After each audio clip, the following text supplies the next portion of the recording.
Hello दोस्तों, इस video के लिए एक लाइक ज़रूर दीजिएगा ताकि हमें मोटिवेशन मिले और हमारे चैनल को सब्सक्राइब करके बेल नोटिफिकेशन ऑल पे कर दीजिएगा ताकि जब भी मैं न्यू वीडियो डालूं आपको नोटिफिकेशन के जरिए मिल सके। हेलो दोस्तों, आज के इस वीडियो में लगाएंगे 2020 का सेट 4। तो दोस्तों वीडियो में पूरा लास्ट तक बने रहिएगा। इसमें क्या जो भी इंपॉर्टेंट सवाल है और जो इस साल पूछेगा वो सारे प्रश्न हल करेंगे। ठीक है, तो वीडियो अगर अच्छी लगती है तो वीडियो को लाइक कर दीजिए और भी अगर आप अनसॉल्व पेपर का सॉल्यूशन चाहते हैं तो वीडियो को एक लाइक करके मोटिवेशन हमारा बढ़ा दीजिए और इस वीडियो को अपने दोस्तों के साथ शेयर कीजिए और चैनल को सब्सक्राइब करके बेल नोटिफिकेशन दबा दीजिए। दोस्तों यहाँ पर सेट 4 में आप देख सकते हैं खंड अ में एक इलेक्ट्रॉन तथा एक प्रोटॉन दोनों एक समान विभवांतर से त्वरित किया जाता है यदि उनकी प्रारंभिक वेग शून्य हो तो इन कणों में क्या होगा। ठीक है, तो उस वाले ऑप्शन में आपका प्रोटॉन का संवेग अधिक होगा। ठीक है, अगर क्या होगा, प्रारंभिक वेग शून्य होगा तो क्या होगा, प्रोटॉन का संवेग अधिक होगा। अब दोस्तों अगला प्रश्न आता है विद्युत वाहक बल E का एक सेल प्रतिरोध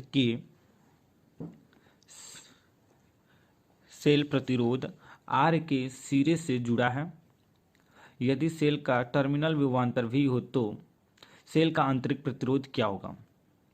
तो इसमें आपका ऑप्शन सी सही होगा, E-B ब्रैकेट में और इंटू R बटा V।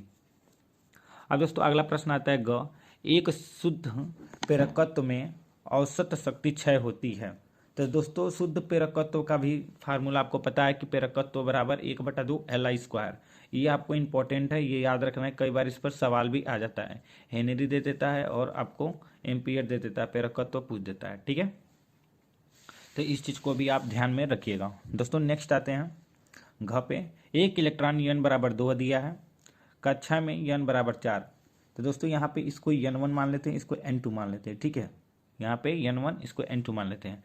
कक्षा में अपनी स्थिति परिवर्तन करता है यदि r रीडवर्ग नियतांक हो तो इनमें संलग्न तरंगदैर्ध्य ज्ञात कीजिए। r आपका क्या है, रीडवर्ग नियतांक है। ठीक है, तो दोस्तों यहाँ पे देखिए n1 बराबर दे दिया 2 और n2 बराबर 4 दे दिया है। ठीक है, इलेक्ट्रॉनों की कक्षा। ठीक है, तो दोस्तों सूत्र क्या होता है, 1/λ इक्वल टू r ब्रैकेट में 1/n1 का स्क्वायर माइनस 1/n2 का स्क्वायर। दोस्तों इस सूत्र को हमने सेट 1 सेट 2 सेट 3 में भी देखा है, सवाल हल किया है इस पे और उसी सूत्र पे ये भी सवाल लगेगा। देख सकते हैं आप कैसे इसको हल करके लगाया गया है।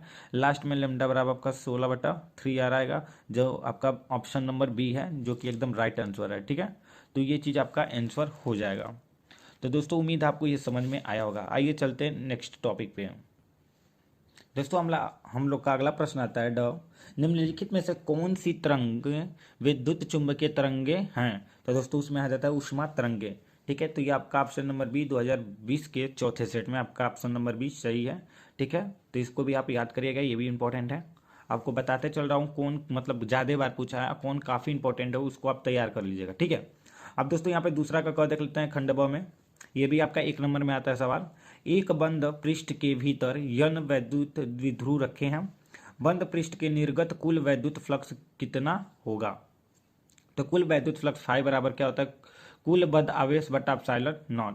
तो देखिए एक बंद पृष्ठ में के भीतर n वैद्युत द्विध्रुव रखे हैं, बंद पृष्ठ के निर्गत कुल वैद्युत फ्लक्स कितना होगा। तो दोस्तों यहाँ पे देखिए आवेश क्या है, 0 रखा गया है, यानी फाई बराबर भी 0 होगा। ठीक है, अब दोस्तों अगला अपना आता है ख एक समतल विद्युत चुंबकीय तरंग में डोलित चुंबकीय क्षेत्र 8×10⁻⁶ साइन ब्रैकेट में आपका क्या है 2π10⁻11 t + 300 πx द्वारा दिया जाता है। डोलित वैद्युत क्षेत्र का व्यंजक ज्ञात कीजिए। सबसे पहले आपको दिया है लिख लेना है और उसका जो यहाँ पे जो चीज़ ये इतना बड़ा दिया है इसको लिख लेना है और स्पष्ट और साफ लिखना है ताकि आपको मान निकालने में कोई दिक्कत ना हो। ठीक है, इसका सूत्र क्या होता है, B vector equal to B0 sine omega t + kx। अगर आप देखेंगे t तो ओमेगा का मान आपको पता चल जाएगा और यहाँ पे देखेंगे x तो आपको k का मान मालूम चल जाएगा और यहाँ पे B0 का क्या मान है, B0 का भी आपको मान मालूम चल जाएगा ऐसे। ठीक है, तो ये सेम टू सेम है। ठीक है, अगर आप चाहेंगे तो एक लाइन पे लिख सकते हैं कि इसको समीकरण 1 मान के और इसको समीकरण 2 मान के, चाहे इसको समीकरण 1 मान लीजिए चाहे इसको समीकरण 2 मान के, और लिख सकते हैं समीकरण 1 की तुलना समीकरण 2 से करने पर अतः b0 बराबर 8 गुणे 10⁻6 टेस्ला, और ऐसे ऐसे करके आप तीनों का मान लिख सकते हैं। लेकिन हमें b0 का मान लेना है तो यहाँ पे हम लोग को v0 का मान स्पष्ट दिख रहा है, 8 गुणे 10 के घात ऋण 6। v0 का मात्रक होता है टेस्ला, तो बस यहाँ पे वही चीज़ लिख लेते हैं जहाँ भी क्या चुंबकीय क्षेत्र v0 बराबर 8 गुणे 10 के घात ऋण 6 टेस्ला। अतः यहाँ पे दोलित वैद्युत क्षेत्र का व्यंजक हमें प्राप्त करना था, यानी कि अतः E0 बराबर CB0। सी का मान आपको मालूम है प्रकाश की चाल 3 गुणे 10 के घात 8 गुणे 8 गुणे 10 के घात 6, इसको गुणा कर लेंगे तो हम लोग का 2400 वोल्ट प्रति मीटर आ जाएगा। अब दोलित वैद्युत क्षेत्र बराबर क्या होता है, EZ बराबर 2400 साइन, और जो मान हम लोग का ये था वही यहाँ पे रख लेना है, यानी 2400 क्या होगा, ये वोल्ट प्रति मीटर हम लोग का यहाँ पे आ जाएगा इसके लिए E0 के लिए। ठीक है, तो बस यही हम लोग का फार्मूला पे ये बैठ जाएगा, और इसको आपको छेड़छाड़ नहीं करना है, देख सकते हैं इसको ऐसे निकाल देना। ठीक है, अगर किसी सूत्र में ओमेगा का हम लोग को मतलब मान निकाल के कुछ उससे और निकालना है तो उस समय हम लोग तुलना करके ओमेगा इज इक्वल टू लिख सकते हैं 2π 10 के घात 11। ठीक है, तो बाकी आप इस सूत्र पे हल कर लेंगे। अब दोस्तों हम लोग का नेक्स्ट आता है, एक प्रकाश किरण निर्वात से न्यू अपवर्तनांक वाले माध्यम से गुजरती है। यदि अपतन कोण अपवर्तन कोण का दुगुना हो तो आपतन कोण का मान कितना होगा। दोस्तों ये उसका सॉल्यूशन है। देखिए इसमें प्रश्न में क्या कहा है, आपतन कोण अपवर्तन कोण का दुगुना हो। ठीक है, तो अपवर्तनांक न्यू बराबर क्या होता है साइन आई बटा साइन आर, तो दिया क्या आई बराबर 2r, यानी आपतन कोण अपवर्तन कोण का क्या 2 गुना है। ठीक है, तो यहाँ पे आई बराबर 2r लिख दें, या फिर r बराबर क्या लिख सकते हैं आई बटा 2। अब न्यू बराबर साइन आई होता है और यहाँ पे साइन आर होता है, तो आर के जगह पे हम क्या लिख सकते हैं आई/2। अब ठीक है आई/2 हमने लिख दिया। अब साइन आई वाला क्या हुआ है, साइन आई है तो आपको फार्मूला मालूम है साइन 2θ का, यहाँ पे हमने फार्मूला का जिक्र भी किया है और ये PDF हम प्रोवाइड कर रहे हैं व्हाट्सअप पे, तो इसीलिए इस तरह स्पष्ट रूप से लिखा हूँ ताकि जो पढ़ेगा उसको समझ में आ जाएगा। ठीक है, तो उसी PDF से या फिर उसी कॉपी से बता रहा हूँ। ठीक है, तो यहाँ पे देखिए साइन 2θ का फार्मूला होता है 2 sin θ cos θ।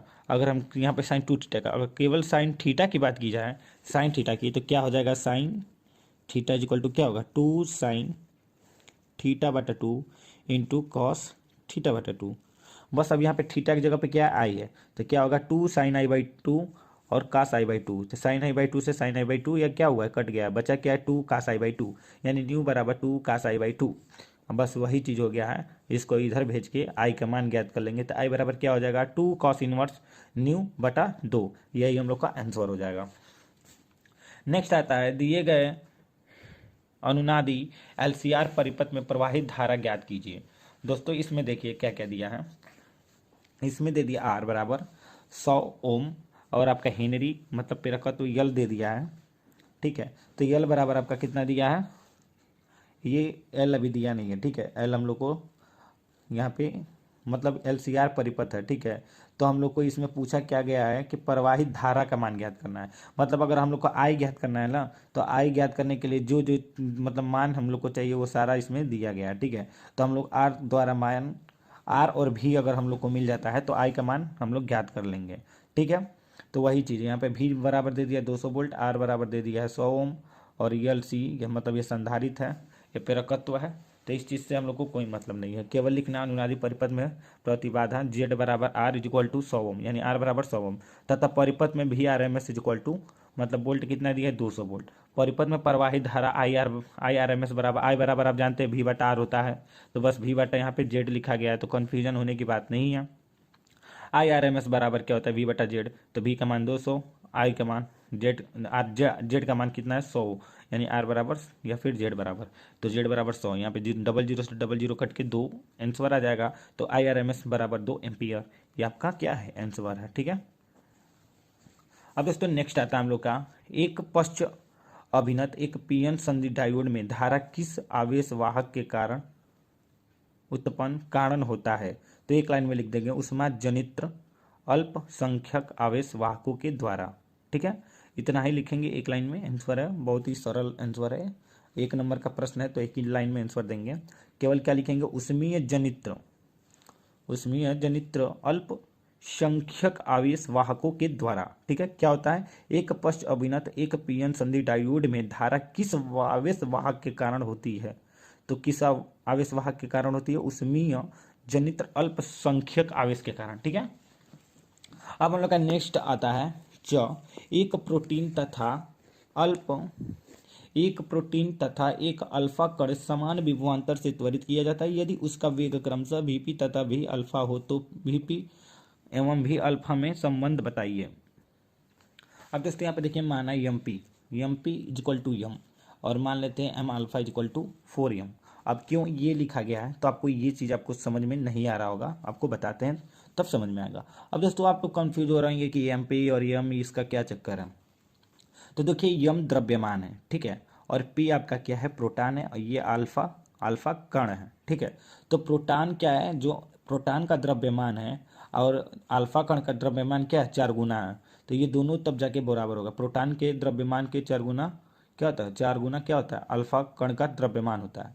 तो बस वही चीज़ यहाँ पे लिखा गया है। और वैसे ही क्या होता है, क्यू आवेश जो होता है, प्रोटॉन का आवेश होता है, वो अल्फा आवेश के क्या होता है, मतलब जो अल्फा आवेश है ना, वो क्या है, प्रोटॉन का 2 गुना है। मतलब प्रोटॉन जो है उसके 2 गुना क्या है, अल्फा आवेश है। मतलब आपको समझ में आ गया होगा कि जो हम कहना चाह रहे हैं कि क्या है, प्रोटॉन का 2 गुना क्या है, अल्फा आवेश है, अल्फा कण की आवेश, और प्रोटॉन के द्रव्यमान का 4 गुना क्या है, अल्फा कण का द्रव्यमान। ठीक है, तो वही चीज लिखा गया है, प्रोटॉन की गतिज ऊर्जा बराबर ईवी बराबर क्या होगा, 1/2 एम पी वी स्क्वायर, और ईवी बराबर 1/2 एम वी स्क्वायर। अब एम पी की जगह देखिए क्या, एम पी की जगह जो हमने माना है एम वो रख लिया। ठीक है, बाकी ये चीज़ सेम आ गया। अब देखिए अल्फा कण की गतिज ऊर्जा क्या होगी, तो ई भी यहाँ पे था तो 2e रखेंगे क्योंकि यहाँ पे 2 गुना है। ठीक है, तो 2e भी बराबर 1/2 M alpha is equal to B alpha बटा 2 मतलब स्क्वायर। अब आप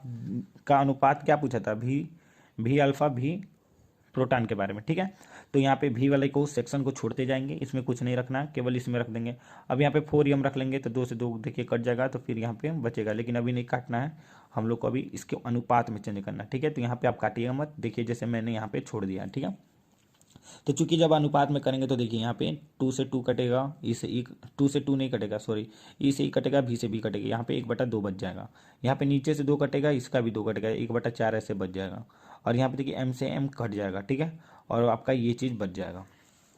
ठीक है, इसमें कोई दिक्कत की बात नहीं है। अब इसमें क्या करेंगे ना, या तो फिर तिर्यक गुणा कर लेंगे, फिर या तो फिर इसको इधर कर देंगे, इसको इधर कर देंगे। ठीक है, तो यहाँ पे देखिए 4/2 हो जाएगा, इतना बराबर इतना हो जाएगा। ठीक है, अब इसको क्या करेंगे, काटेंगे तो इक्वल टू 2 हो जाएगा।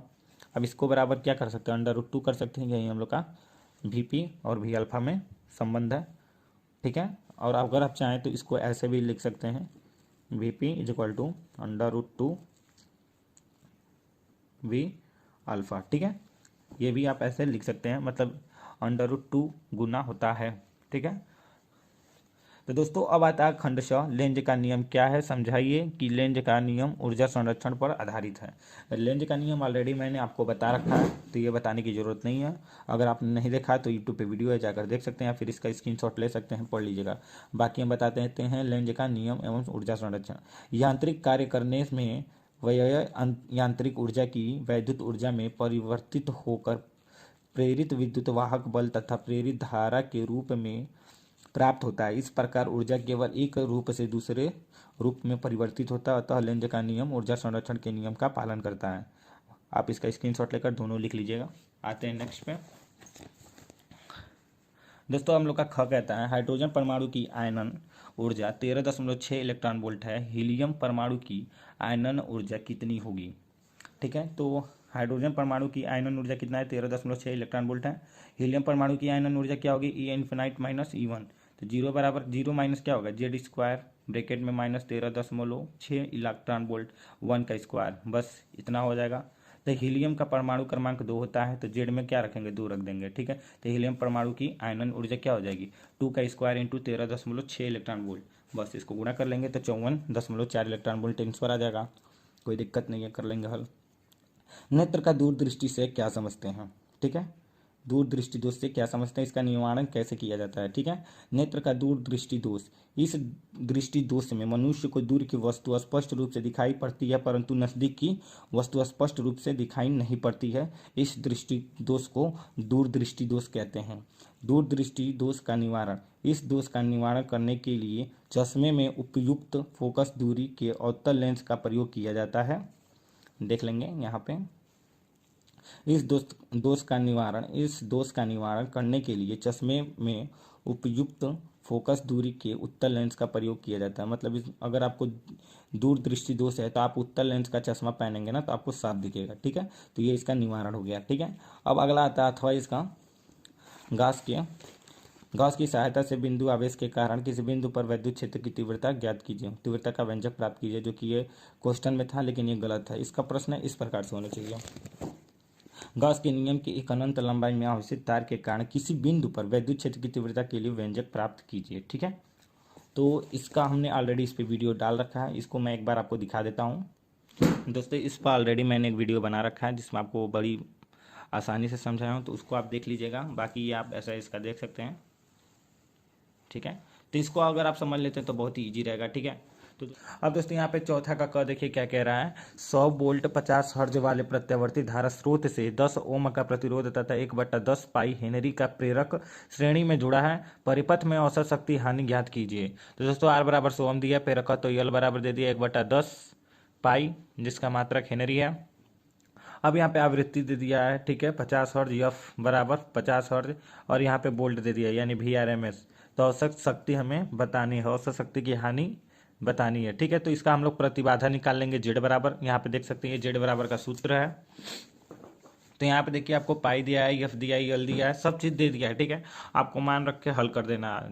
आप मान रख के जब हल करेंगे तो आपका आंसर आएगा Z बराबर 10√2। ठीक है, अंडर रूट का 200 आएगा, लेकिन इसको जब आप 10 × 10 करके इंटू 2 करेंगे तो ये बाहर हो जाएगा। यहाँ पे एक स्टेप है, यहाँ पे आपको 10 × 10 कर देना × 2, और जब इसका गुणा करेंगे तो आपका 200 आ जाएगा। तो देखिए यहाँ पे ये पेयर बन रहा है, तो 10 बाहर हो गया है और 2 अंडर रूट 2 इसको हो गया। ठीक है, अगर एक्चुअल इसका मान बताना चाहेंगे दशमलव में तो 10 × 1.414 से इसको गुणा कर देंगे, जो भी आएगा लिख देंगे, तो Z बराबर वो मिल जाएगा। लेकिन हमें कोई ज़रूरत नहीं है अभी। अब यहाँ पे देखिए, यहाँ पे क्यों नहीं ज़रूरत है, क्यों इतना पे छोड़ा गया। अब जब औसत शक्ति 6 निकालेंगे ना तब आपको पता चलेगा। तो दोस्तों, औसत शक्ति 6 P बराबर क्या होता है, VRMS IRMS cos phi. VRMS रख लेंगे, और IRMS बराबर क्या होता है, VRMS बटा Z। तो देखिए यहाँ पे IRMS की जगह पे क्या लिखा है, VRMS बटा Z। यहाँ पे IRMS इज इक्वल टू क्या होता है, VRMS बटा Z, ये चीज़ होता है। अब बस वही चीज़ यहाँ पे रख लिया गया है। ठीक है, और R बराबर यानी cos फाई बराबर क्या होता है आपका, R बटा Z। तो cos फाई बराबर R बटा Z यहाँ पे रख लिया गया है। तो यानी कि 2 सूत्र का इसमें प्रयोग किया गया है। और देखिए यहाँ पे R का मान दिया, आपका Z का मान भी यहाँ पे हमने निकाल लिया। ठीक है, तो यहाँ पे देखिए Z का मान यहाँ पे रख देंगे, R का मान रख देंगे, VRMS का मान रख देंगे। तो 100 × 100 × 10 बटा 10 अंडर रूट 2 10 अंडर रूट 2। अगर ऊपर का देखा जाए तो नीचे 10 × 10 अगर देखें तो 100 हो गया, तो 100 से 100 कट सकता है, और ऊपर का 100 × 10 होगा तो 1000 हो जाएगा। और अंडर रूट 2 जब इंटू होता है तो आपका कितना होता है 2, यानी 1000/2 इज इक्वल टू 500, यानी P बराबर 500 वाट। यानी औसत शक्ति 6 आपकी क्या है, 500, यानी 500 शक्ति की हानि हो रही है। अब दोस्तों अगला हम लोग का सवाल आता है 56 वोल्ट विभवांतर के द्वारा त्वरित इलेक्ट्रॉन का संवेग तथा दे ब्रॉगली तरंगदैर्ध्य की गणना कीजिए। 56 वोल्ट विभवांतर के द्वारा। ठीक है, तो 56 वोल्ट विभवांतर क्या है, V है आपका, और आवेश क्या होता है, Q बराबर इलेक्ट्रॉन का 1.6 × 10⁻⁹ यहाँ पे द्वारा त्वरित इलेक्ट्रॉन का। ठीक है, त्वरित इलेक्ट्रॉन का यानी इलेक्ट्रॉन का आवेश कितना है आपका, Q बराबर 1.6 × 10⁻⁹ कूलाम। ठीक है, अब इलेक्ट्रॉन की गतिज ऊर्जा क्या होती है, K बराबर QV। Q का मान दिया, V का मान दिया, गुणा कर लेंगे। K बराबर हम लोग का कितना आ जा रहा है, यहाँ पे देखिए गतिज ऊर्जा, इलेक्ट्रॉन की गतिज ऊर्जा कितना आ जा रही है हम लोग का, K बराबर 8.96 × 10⁻18 जूल, यानी 9.86 × 10⁻18 जूल हम लोग का क्या आ रहा है, इलेक्ट्रॉन की गतिज ऊर्जा आ रही है। ठीक है, अब आगे देखिए इसको कैसे हल करेंगे। अब पहला पूछा है कि इलेक्ट्रॉन का संवेग, तो इलेक्ट्रॉन का संवेग बराबर क्या होता है, P बराबर mv। तो P बराबर mv बराबर क्या होता है, अंडर रूट में 2km, यानी P बराबर अगर हम देखें तो √2km लिख सकते हैं, ठीक है। और एम भी इसको लिख सकते हैं। बस यहाँ पे आपको मान रख देना है, जो कि यम द्रव्यमान है आपका, तो द्रव्यमान रख देना है, और के का मान आपने निकाल लिया है, और 2 का गुणा कर देना है। इलेक्ट्रॉन का द्रव्यमान 9.1 गुणे 10⁻31। इलेक्ट्रॉन का द्रव्यमान यहाँ पे लिखा गया है, देखिए यम बराबर क्या होता है 9.1 गुणे 10⁻31। यहाँ पे आपको इलेक्ट्रॉन का द्रव्यमान का मान रख देना है, ये चीज़ आपको याद कर लेना है। बाकी हमने के का मान निकाला है, 2 तो ऑलरेडी है, तो के का मान यहाँ पे पुट कर लेंगे, और यम का मान पुट करने के बाद इसको गुणा कर लेंगे। गुणा करके आएगा आपका 163 गुणे 10⁻49। जो भी हमसे व्हाट्सएप पे PDF मांगते हैं और जो देखना चाहते हैं कि सैंपल वो कैसे है, तो देखिए इसी कॉपी का हमने PDF बनाया है। आप देख लीजिए कितना बारीकी से लिखे हैं।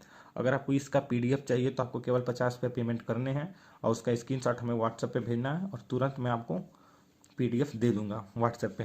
तो दोस्तों यहाँ पे देखिए गुणा करने के बाद यहाँ पे 163 गुणे 10⁻49, और इसको 1630 गुणे 10⁻50 करेंगे तो 10⁻25 बाहर आ जाएगा हम लोग को। जैसे कि बताए हैं 10 गुणे 10 करके बताया ना कि पेयर बनेगा तो एक 10 बाहर आ जाएगा। तो यहाँ पे 10⁻25 गुणे 10⁻25 पेयर बनाए तो 10⁻25 क्या हुआ है, बाहर आ गया। अब दोस्तों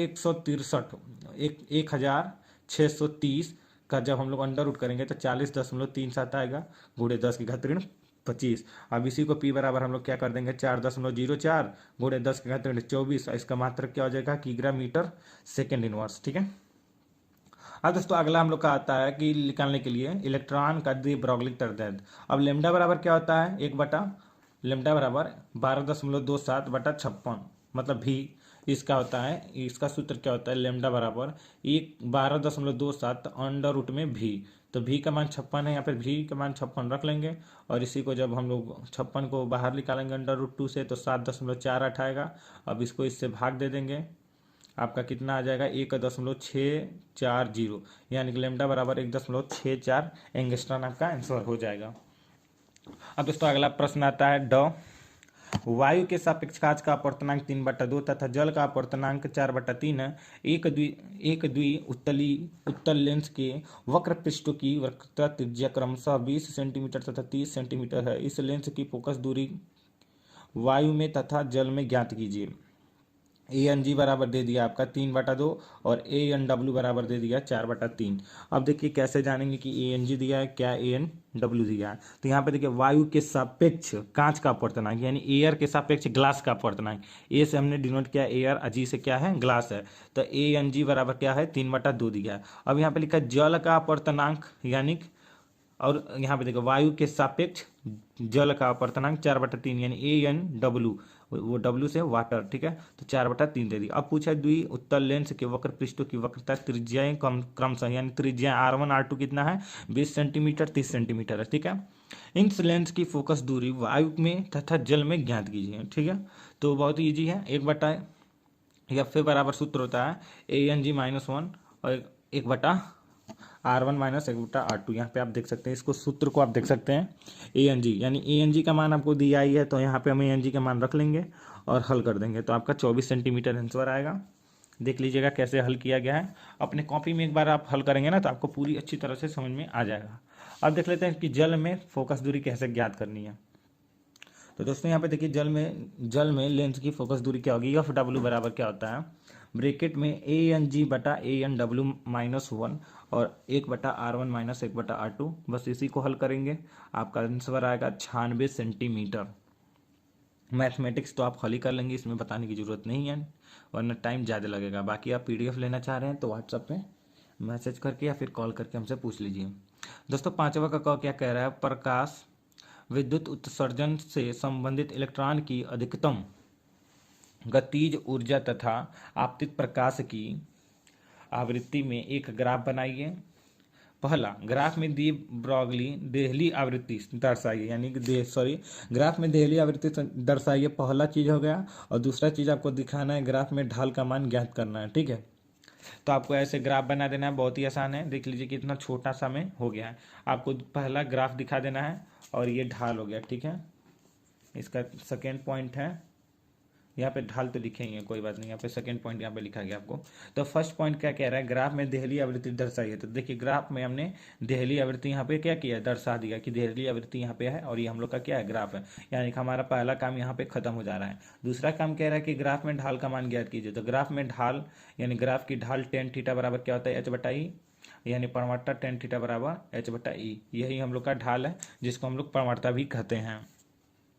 अब दोस्तों अगला आता है कि ख स्वप्रेरण गुणांक की परिभाषा लिखिए। 5 हेनरी की, इसमें एक सवाल भी दिया है, सवाल पढ़ लेते हैं। 5 हेनरी के एक प्रेरक में 0.1 सेकेंड में धारा 12 एम्पीयर से बदलकर 7 एम्पीयर हो जाती है। प्रेरक में कितना विद्युत वाहक बल प्रेरित होगा। तो पहले जान लेते हैं कि स्वप्रेरण गुणांक की परिभाषा क्या होती है। तो दोस्तों यहाँ पे देखिए, स्वप्रेरण गुणांक किसी कुंडली का स्वप्रेरण गुणांक उस कुंडली में प्रेरित किसी कुंडली का स्वप्रेरण गुणांक उस कुंडली में प्रेरित विद्युत वाहक बल के संख्यात्मक मान के बराबर होता है, जबकि कुंडली में धारा परिवर्तन की दर 1 एम्पीयर प्रति सेकेंड होती है या फिर हो। तो दोस्तों यही आपका स्वप्रेरण गुणांक का डिफिनीशन है। इसको आप याद कर लीजिए और लिख लीजिए। ये 100% श्योर है कि ये आता ही आता है और पूछता भी है, काफ़ी इंपॉर्टेंट है। ठीक है, तो इसको आप लिख लीजिएगा कॉपी में और याद कर लीजिएगा। 2 लाइन का डिफिनीशन है, क्या पता आ जाए। अब दोस्तों यहाँ पे दिया है एल बराबर 5 हेनरी, डेल्टा टी बराबर 0.1 सेकेंड, डेल्टा आई बराबर दे दिया है I2 - I1, यानी 7 - 12 = -5 एम्पियर। अब प्रेरित विद्युत वाहक बल ई बराबर क्या होता है, -L डेल्टा आई बटा डेल्टा टी। बस मान रखेंगे, आपका ई बराबर 250 वोल्ट आ जाएगा। देखिए जैसे यहाँ पे मान रखा गया है तो ई बराबर 250 वोल्ट आ गया। जब लगाएंगे आप खुद समझ में आ जाएगा अपने आप। अब दोस्तों अगला आता है कि व्हाइट स्टोन सेतु का परिपथ खींचिए तथा किरचॉफ के नियम से सेतु का संतुलन प्रतिबंध का व्यंजक प्राप्त कीजिए। काफ़ी आसान है ये भी, आपको कुछ नहीं करना है, आपको ऐसे परिपथ बना लेना है, आपको परिपथ याद कर लेना है। मन करे तो स्क्रीनशॉट ले लीजिए, बहुत ही ईजी है परिपथ बनाना। ठीक है, बुक में भी आप देख सकते हैं। एक बार जब प्रयास करेंगे तो आपको खुद ब खुद परिपथ याद हो जाएगा। और इसके परिपथ के बारे में आपको थोड़ा सा हिंदी में लिख देना है, ज़्यादा कुछ नहीं करना है। सूत्र की स्थापना, जब कुंजी K1 को दबाकर सेल में धारा I प्रवाहित की जाती है तो धारा I संधि A पर I1 तथा I2 में विभक्त हो जाती है। तो अब यहाँ पे देखिए, जब K1 से इस कुंजी को हम लोग दबा रहे हैं तो क्या हो रहा है कि एक धारा I प्रवाहित हो रही है। ठीक है, और संधि A पर, जब संधि A पर क्या हो रहा है, हम लोग का धारा पहुंच रहा है तो 2 भागों में विभक्त हो जा रहा है, बट जा रहा है। तो देखिए यहाँ पे I जा रहा है ना, जैसे यहाँ पे पहुंचा था, यहाँ पे 2 रास्ते हैं। ठीक है, 2 रास्ते हैं।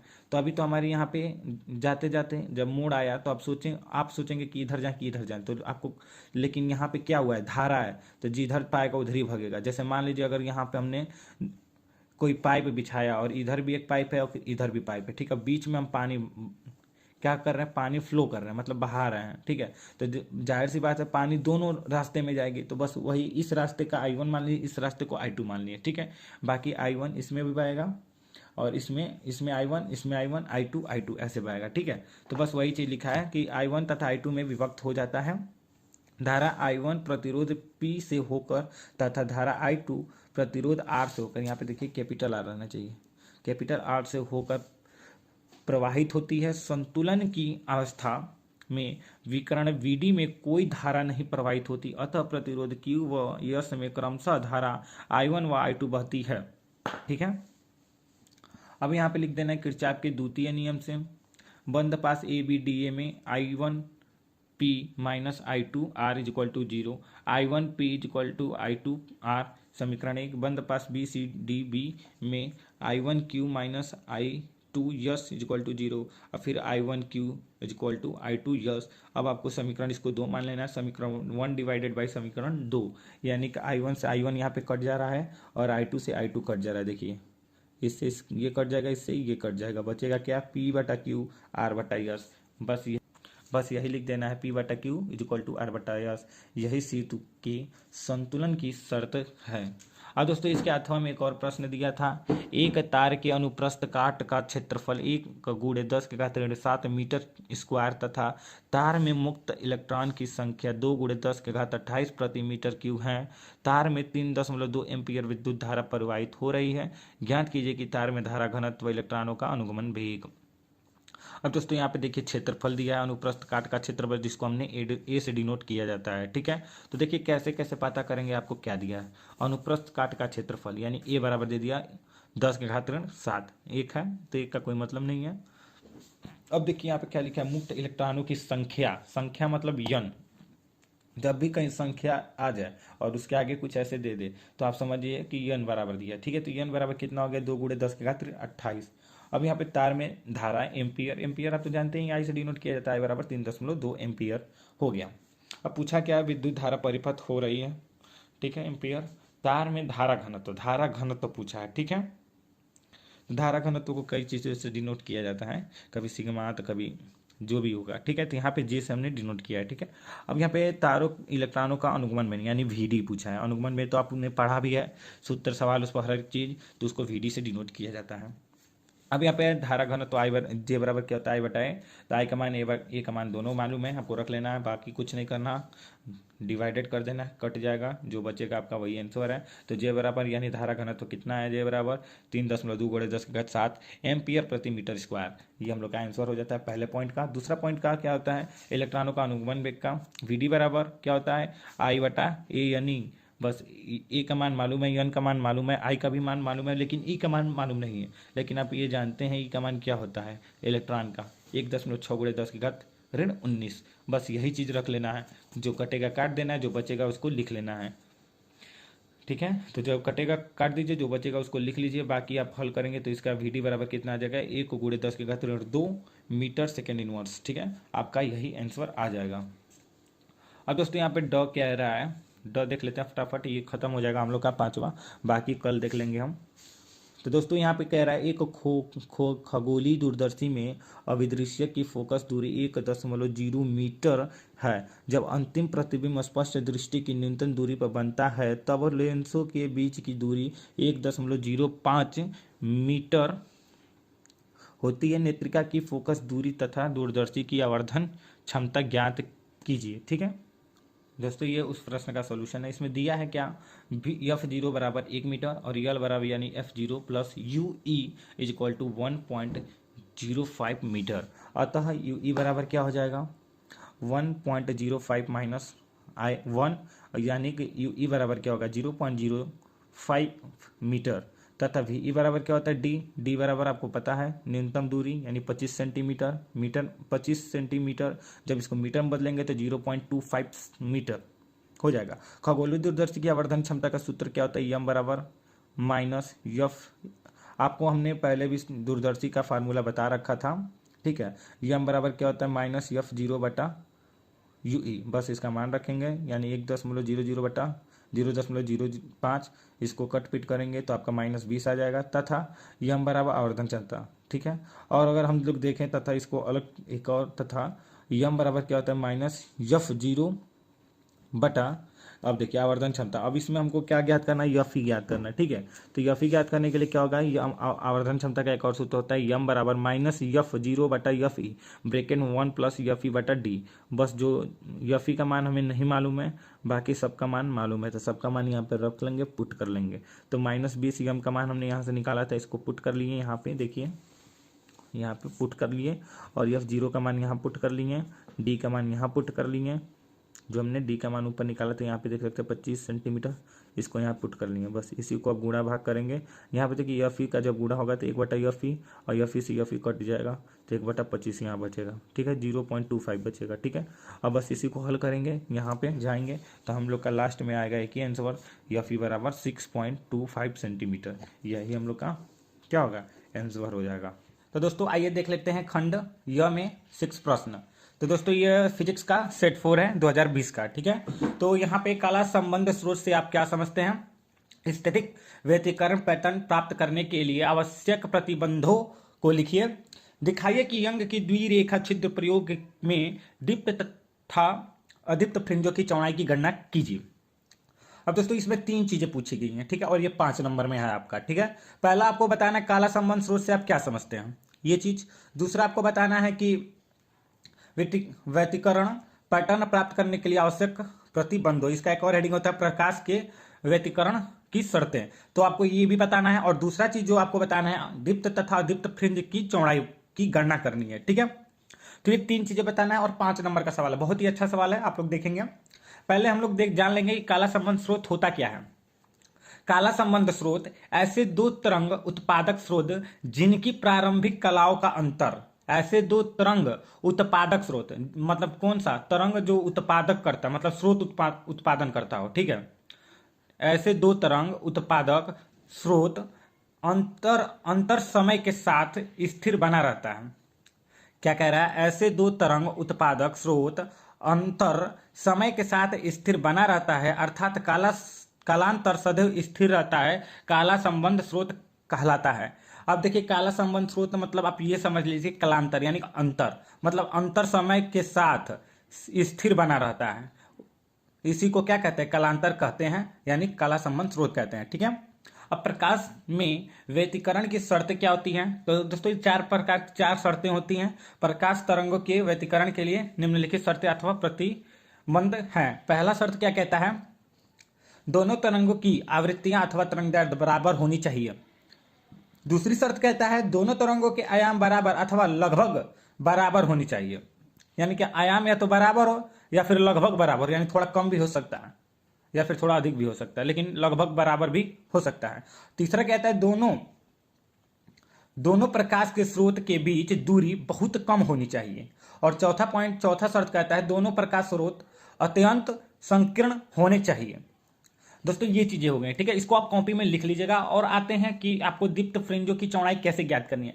जैसा कि दोस्तों आपको पहले भी वीडियो में बता दिया हूं कि दीप्त फ्रिंज की चौड़ाई की गणना कीजिए, और उसमें भी बताया था कि कैसे गणना करना है।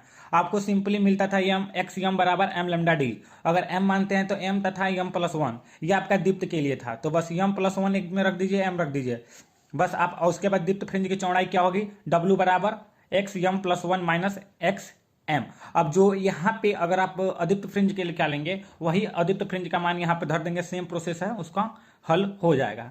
तो इसको देख लीजिए, बाकी हमने वीडियो बताया, आप पिछले सेट सारी वीडियो देख लीजिए ताकि आपको अच्छे से बोर्ड परीक्षा की तैयारी हो जाए और आप अच्छे अंक ला सकें। तो इस प्रकार से इसका होगा। ठीक है, आगे देख लेते हैं अदीप्त फ्रिंज के लिए।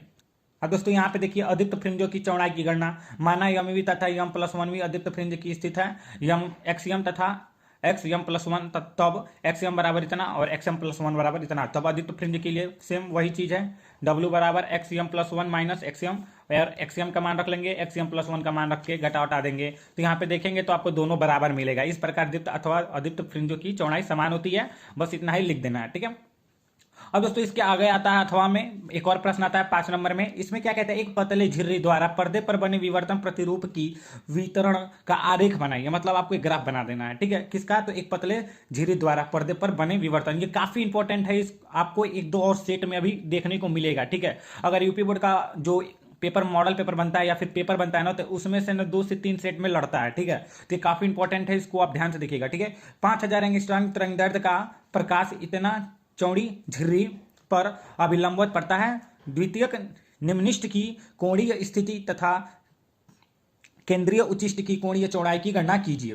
ठीक है, तो यहां पे देखेंगे आपको ये ऐसा एक ग्राफ बनाना है, जो ये आपका ग्राफ का नाम है विवर्तन प्रतिरूप के तीव्रता वितरण का आरेख। ठीक है, इस ग्राफ को आपको याद कर लेना, ये काफी इंपॉर्टेंट ग्राफ है और आप 1-2 बार बना के प्रैक्टिस कर लीजिएगा। बाकी इसके आगे का सवाल जो है वो हल कर लेते हैं। देखिए कैसे हल हुआ है, दिया गया क्या एंगस्ट्रॉन दिया था हम लोग को, तो यानी कि लैम्डा बराबर 5000 एंगस्ट्रॉन। जब एंगस्ट्रॉन को हम लोग मीटर में बदलेंगे तो 10 के घात ऋण 10 से गुणा करते हैं, तो 5 × 10 के घात ऋण 7 मीटर हो जाएगा। और दिया था इसमें प्रकाश E × 10⁻⁴ सेंटीमीटर, यानी E बराबर दे दिया था 3 × 10 के घात ऋण 4 सेंटीमीटर। ठीक है, इसको भी मीटर में बदलेंगे तो यहाँ पे 10 के घात 2 से भाग देंगे, तो यहाँ पे 10 के घात ऋण 6 हो जाएगा मीटर में। ठीक है, अब दोस्तों यहाँ पे देखेंगे द्वितीय निम्निष्ठ की कोणीय स्थिति क्या होती है, तो देखिए पहली अनिम्निष्ठ हो गया, ये द्वितीय निम्निष्ठ हो गया, तो द्वितीय निम्निष्ठ की कोणीय स्थिति क्या होगी, 2π/E।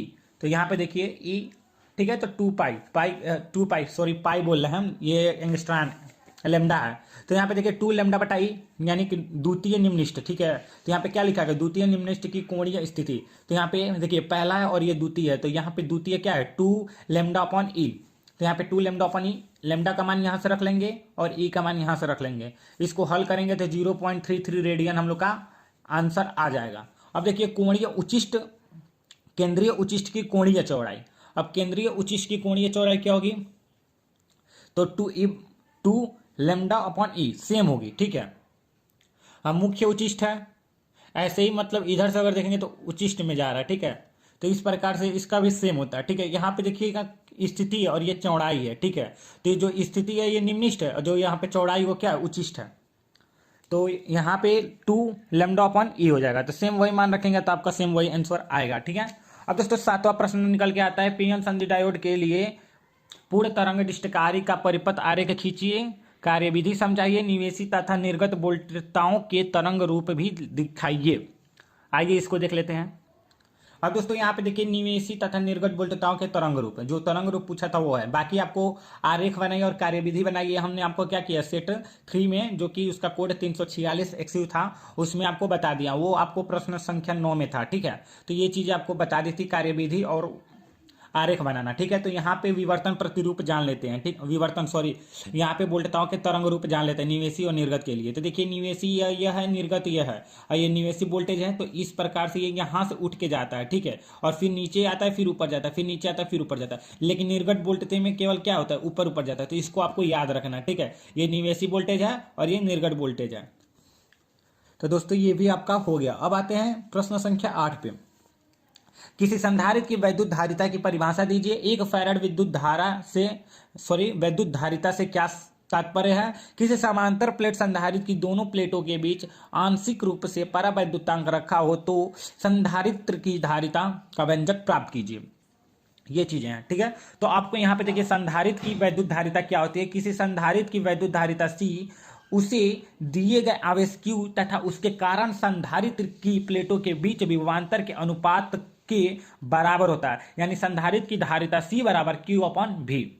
आपको ये लिख देना है। ये आपका बहुत ही आसान डिफिनीशन है और इसको आप आसानी से याद कर सकते हैं।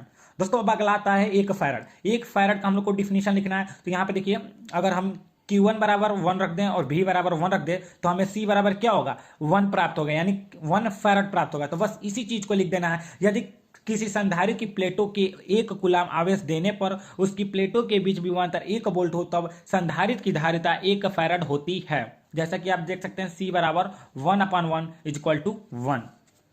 अब दोस्तों आता है समांतर प्लेट संधारित्र की धारिता जब उसकी प्लेटों के बीच आंशिक रूप से परावैद्युतांक रखा हो तो संधारित्र की धारिता का व्यंजक ज्ञात कीजिए। दोस्तों इसका उत्तर मैंने सेट 1 कोड 346 XS में दे दिया है। 5वां का ग है, यहाँ पे स्पष्ट रूप से लिखा है। तो आप जाके वीडियो मेरे चैनल पे देख लीजिएगा, मैंने ऑलरेडी डाल दिया है, ठीक है। अगर आप इस PDF को लेना चाहते हैं तो आपको केवल 50 रुपये नीचे दिए गए नंबर पे पेमेंट करना है, उसका स्क्रीनशॉट उसी नंबर पे व्हाट्सअप कर देना है और आपको ये PDF तुरंत मिल जाएगा। इसके साथ साथ बोनस में और 2-3 PDF मिलेंगे। अब दोस्तों इसका अथवा देख लेते हैं। अथवा में दोस्तों ये भी 5 नंबर का प्रश्न है और ये क्या कह रहा है देख लीजिए। वैद्युत क्षेत्र की तीव्रता तथा वैद्युत विभवांतर में क्या संबंध है, आपको ये बताना है। दूसरा चीज कह रहा है गॉस के नियम से एक अनंत लंबाई के आवेशित तार के कारण किसी बिंदु पर वैद्युत क्षेत्र की तीव्रता के लिए व्यंजक प्राप्त कीजिए। अब दोस्तों इसका उत्तर देख लीजिए। वैद्युत क्षेत्र की तीव्रता तथा वैद्युत विभवांतर में संबंध, ठीक है।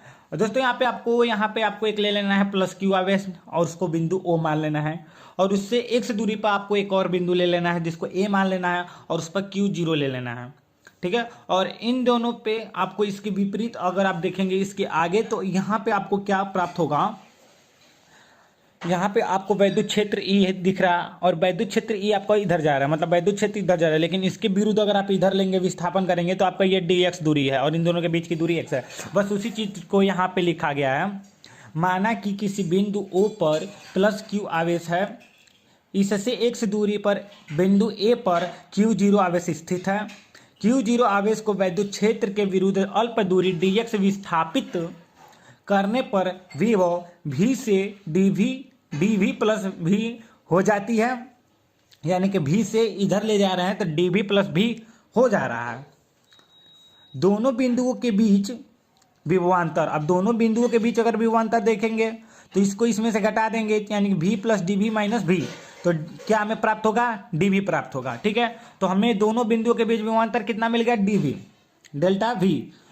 इसको आप बोल सकते हैं। अब यहाँ पे लिखा है Q0 आवेश को विद्युत क्षेत्र के विरुद्ध विस्थापित करने में किया गया कार्य, कार्य बराबर बल गुणे विस्थापन होता है।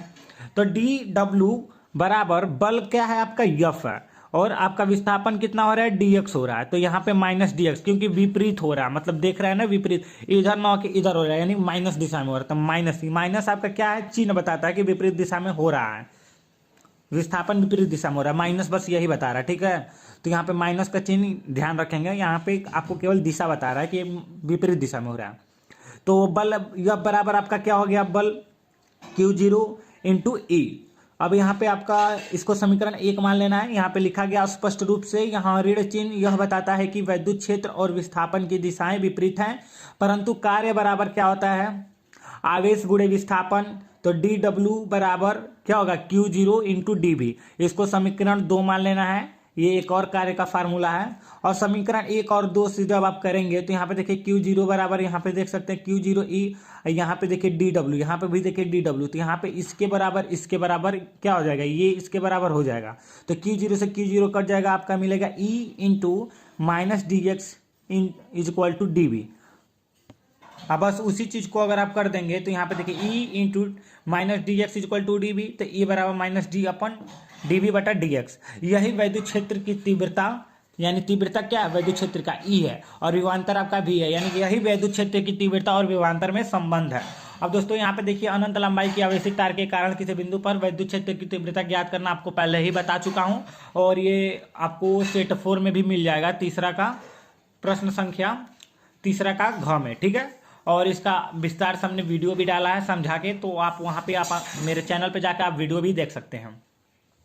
अब दोस्तों आपका आता है 9वां प्रश्न, जो कि ये भी 5 नंबर में आता है। दो समांतर धारावाही लंबे तारों के बीच चुंबकीय बल के लिए व्यंजक प्राप्त कीजिए। दो बहुत बड़े व सीधे तारों के बीच की दूरी 10 सेंटीमीटर है, 10 सेंटीमीटर है। इसमें से एक तार में 5 एम्पियर तथा दूसरे तार में 15 एम्पियर की धारा बह रही है। दिए गए चित्रानुसार बिंदु P पर चुंबकीय क्षेत्र का परिमाण एवं दिशा ज्ञात कीजिए। अब दोस्तों यहाँ पे देखिए R बराबर दे दिया है, तारों दो बहुत बड़े व सीधे तारों के बीच की दूरी 10 सेंटीमीटर है। R बराबर 10 सेंटीमीटर दे दिया है, इसको मीटर में बदलेंगे तो 0.10 मीटर हो जाएगा। और इसमें I1 I2 दे दिया है, 5 एम्पियर और 15 एम्पियर, जो कि यहाँ पे आपको दिख रहा होगा, ठीक है। तो यहाँ पे 5 एम्पियर दे दिया, 15 एम्पियर दे दिया। R1 और R2 आपको देख दिया है, यहाँ पे 15 एम्पियर धारा भरे दिए गए चित्रानुसार। अब चित्र में आपका क्या दिया, R1 R2 दिया है। R1 बराबर दे दिया 4 सेंटीमीटर, यानी जो उसमें बिंदु P है उसका दूरी 4 सेंटीमीटर। दोनों तारों के बीच की दूरी क्या है, 10 सेंटीमीटर है, यानी R2 बराबर क्या हो जाएगा, 10 - 4 यानी 6 सेंटीमीटर, यानी R1 4 सेंटीमीटर और R2 6 सेंटीमीटर। और इसको मीटर में बदलेंगे तो 4 × 10 के घात ऋण 2 मीटर और 6 × 10 के घात ऋण 2 मीटर आपका R2 का मान हो जाएगा। अब 5 एम्पियर धारा के कारण बिंदु P पर विद्युत क्षेत्र की तीव्रता क्या होगी, तो यानी B1 μ0 बटा 2 पाई इंटू I1 बटा R2, I1 बटा R1। अब इसी सूत्र पर आपको हल कर लेना है। इसका मान आपको मालूम है 2 × 10 के घात ऋण 7 होता है। I1 का मान आपको रख देना है 5 एम्पियर, और फिर R1 का मान रख देना है 4 × 10 के घात ऋण 2। तो आपको यहाँ पे 2.5 × 10 के घात ऋण 5 टेस्ला प्राप्त हो जाएगा। अब ऐसे ही सेम इसी सूत्र पे आपको लगेगा 15 एम्पियर के लिए वही मान रखना है। बस यहाँ पे I2 बटा R2 कर देना है, I2 का मान रख लेना, R2 का मान रख लेना। हल करेंगे तो 5 × 10 के घात ऋण 5 टेस्ला आ जाएगा। यहाँ पे इसका 2.5 है, इसका 5 आया, और अब दोनों का मान पता चल गया, 5 एम्पियर और 15 एम्पियर का। तो यहाँ पे लिख देना है एक लाइन, बिंदु P पर परिणामी चुंबकीय क्षेत्र B बराबर B2 - B1। अब यहाँ पे B1 है, B2 है, तो B2 - B1 कर देंगे तो 5 × 10 के घात ऋण 5 - 2.5 × 10 के घात ऋण 5। तो आपका B बराबर आ जाएगा 2.5 × 10 के घात ऋण 2 टेस्ला। ये आपका आंसर हो जाएगा। अब दिशा बता दीजिएगा, कागज के तल से लंबवत बाहर की ओर, ये आपका दिशा हो गया।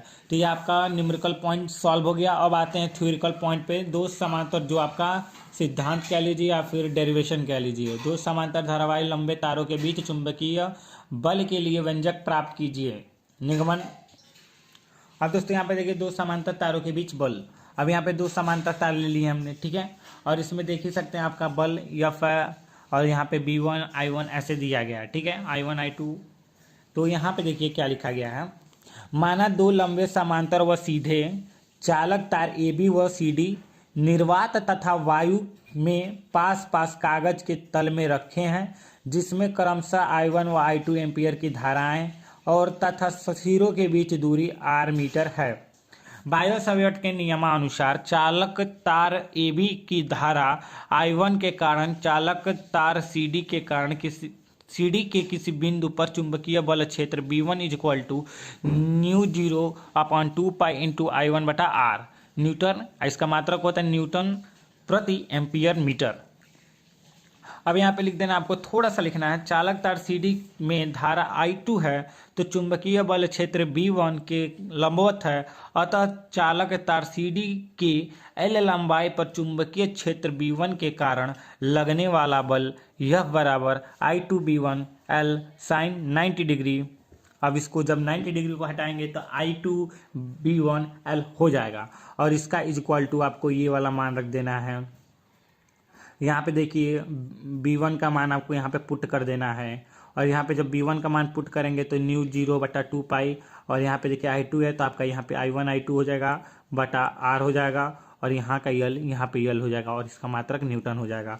अतः चालक तार CD की प्रति मीटर लंबाई पर लगने वाला बल F/L इक्वल टू μ0/2π I1/I2/R, इसका मात्रक हो जाएगा न्यूटन प्रति मीटर। अब यहाँ पे दोस्तों एक और लास्ट प्रश्न आता है अथवा में आपका, ये आपका लास्ट है। अब ये कहता है एक धारा मापी को अमीटर के किसी परिवर्तित करेंगे, एक धारा मापी को अमीटर में कैसे परिवर्तित करेंगे। एक धारा मापी का प्रतिरोध 5 ओम है, यह अधिकतम 1.5 एम्पीयर की धारा माप सकती है। इस यंत्र की 6 एम्पीयर तक की धारा मापने वाली अमीटर कैसे बदला जा सकता है, इस अमीटर का प्रतिरोध भी ज्ञात कीजिए। अब दिया गया है G बराबर 5 ओम, IG बराबर दे दिया गया है 1.5 एम्पीयर, I बराबर 6 एम्पीयर, ठीक है। अब माना धारा मापी के समांतर क्रम में प्रतिरोध शंट लगाया गया है, IG into G equal to I minus IG into 5। अब यस बराबर यहाँ पे 5 नहीं यस है, ठीक है, यस बराबर IG बटा I माइनस IG इंटू जी। आपको IG का मान मालूम है, G का मान मालूम है, रख लेंगे 1.67 ओम आ जाएगा। अमीटर में तुल्य प्रतिरोध 1/R equal to 1/G plus 1/यस 5, 1/5 धन, और इसको देखिए गुणा करेंगे तो यहाँ पे 3/5 आ रहा है, तो ठीक है, तो यहाँ पे 5 आपको कर देना है, ठीक है, तो यहाँ पे 3/5 हो जाएगा। अब इसी को जब हल करेंगे तो आप यहाँ पे 3/5 आपको यहाँ पे 4/5 प्राप्त होगा और इसको पलटेंगे तो 5/4 हो जाएगा और R बराबर 1.25 ओम आपको मिल जाएगा। इस प्रकार से आपको मिल जाएगा, देख लेंगे एक बार जब आप इसको कॉपी में लिख कर हल करेंगे ना तो आपको बहुत अच्छे से ये समझ में आ जाएगा कैसे लगाना है, कैसे समझना है, इस फिगर के जरिए आपको समझ में आ जाएगा। तो वीडियो पॉज करके एक बार कॉपी में लिख लीजिए, बाद में अपने मन से हल कर लीजिएगा। अब दोस्तों यहाँ पे आता है धारा मापी का मीटर में रूपांतरण कैसे करते हैं। तो इसके लिए एक निम्न प्रतिरोध को धारा मापी के समांतर क्रम में जोड़ देते हैं जिसे शंट कहते हैं। माना धारा मापी को अमीटर में परिवर्तित करने का वैद्युत प्रतिरोध G तथा इसके समांतर क्रम में यस प्रतिरोध का शंट लगाया जाता है। अमीटर में मापने जाने वाली अधिकतम धारा I है। परिपथ में प्रवाहित धारा I के श्रेणी क्रम में अमीटर लगाने पर धारामापी में IG धारा तथा शंट में I माइनस IG धारा होकर गुजरती है। धारामापी एवं शंट प्रास समांतर क्रम में है, जिस कारण इसके सिरों पर विभवांतर समान होंगे, अतः IG into G equal to I minus IG into S. अब आपको ये चीज़ पढ़ के आपको न्यूमेरिकल आसानी से समझ में आ गया होगा, इसलिए आपको कहें कॉपी में लिख लीजिए ताकि आपको बाद में समझ में आ सके। अब यस बराबर आपको क्या मिल जाएगा, IG बटा I माइनस IG, ठीक है, इंटू जी। इस प्रकार धारामापी को अमीटर में परिवर्तित करने के लिए उससे संबंधित शंट का मान इस बात पर निर्भर करता है कि धारामापी को किस परास के अमीटर में परिवर्तित करना है। दोस्तों आपका यहाँ पे सेट 4 कंप्लीट सॉल्व हो चुका है। सारा का आंसर बता दिया हूँ, कॉपी में लिख लीजिए और याद कीजिए। आपका 2 महीना है अभी, और वीडियो पे एम किया था 50 लाइक्स का, तो तुरंत लाइक करके चैनल को सब्सक्राइब कर दीजिएगा। और आपका हम सेट 5 जल्द ही लेकर आएंगे आपको हल कराने, जैसे ही 50 लाइक्स होता है।